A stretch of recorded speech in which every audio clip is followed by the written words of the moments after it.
I've been working on, the Allegro and Adagio. Really like four measures. I have to restart to play it the way I want it to sound. It takes like five tries. You mean 5 tries of getting it the way that you want? No, I get it the way that I want maybe the fifth time. So, what do you think about a ratio of 4 erroneous practice repetitions to 1 desired practice repetition as far as the habits that you're creating? Oh, I'm probably not nailing in the good habits compared to the bad habits. This is an extremely important topic here because you're right, it can take a very, very long time. And we want to get the most out of our practice. There's a Philip Farkas quote. The amateur practices until they get it right. The professional practices until they can't get it wrong. Hmm? Yep. Now, I don't like that because it discriminates against amateurs. And my credo is that the amateurs here have just as much discipline, integrity, and capacity, maybe more so even than some professionals who get jaded and just show up and have, honestly, just privilege in their corner more than anything else. Now, when it comes to practicing, what that Farkas quote points to is that if you want to be able to lay down something and get it right under pressure, that you need a ratio of desired repetitions that are within what you're aiming for that's higher than repetitions of what you're not aiming for. So, according to Barbara Fredrickson's book Positivity, if you want to do a deep dive on that, you're looking at a minimum ratio of 3 to 1, Hmm. an optimum ratio of 4 to 1 or six between 4 and 6 to 1, and a maximum ratio of 7 to 1. So somewhere between 3 to 1 and 7 to 1. 3 to 1 being the minimum, 7 to 1 being the maximum. Such that if you get rep, one erroneous rep, it is time to simplify down to that your next thing that you play is a desired repetition.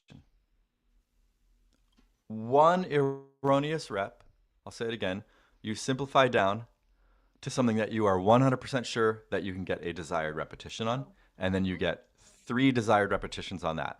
Let me give a demonstration.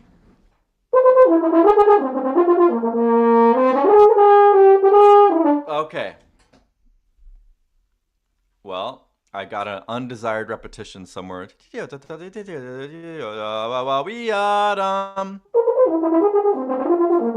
That seems fine.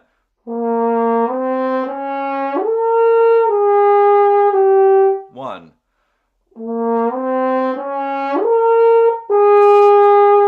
Great, I nailed the articulation that time.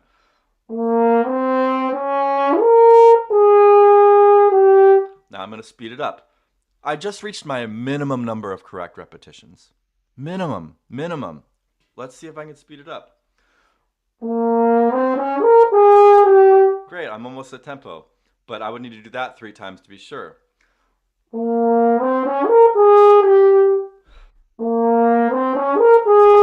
More joy. All right, I've got it.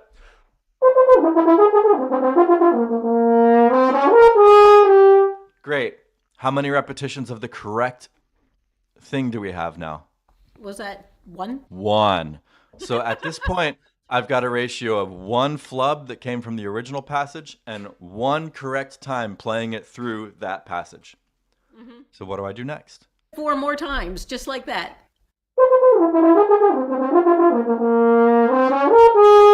Ah! Yeah.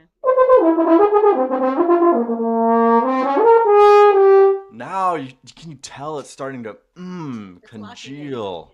Yeah. Now, do you see that if I do that kind of practice, it may feel a little bit slower day to day, but after a week, do you know where my I'm gonna be with that? So it's not about just practicing it until I get 5 straight reps. It's about making sure that you almost never get more than 1 undesired rep. That's the most important thing. And then getting 5 correct reps and then adding difficulty, adding notes, adding more until you're and staying in that ratio.